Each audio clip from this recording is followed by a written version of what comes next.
In this video, I'll show you how to send money from your bank account to your Payoneer account step by step.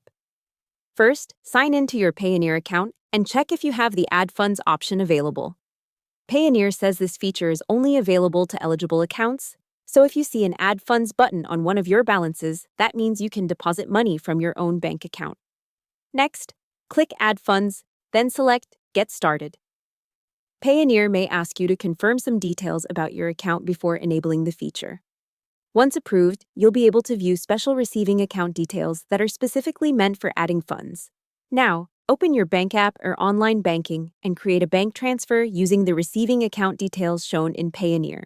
Make sure the account number, routing number, and bank name match exactly what Payoneer provides. After sending the transfer, the money will be processed and added to your Payoneer balance. Processing time can vary, depending on your bank and the currency used. If you don't see the Add Funds option, the usual way to receive money in Payoneer is through client payments, marketplaces, or receiving accounts, rather than direct bank deposits. Hope the tutorial was helpful. Subscribe to my channel and see you in the next video.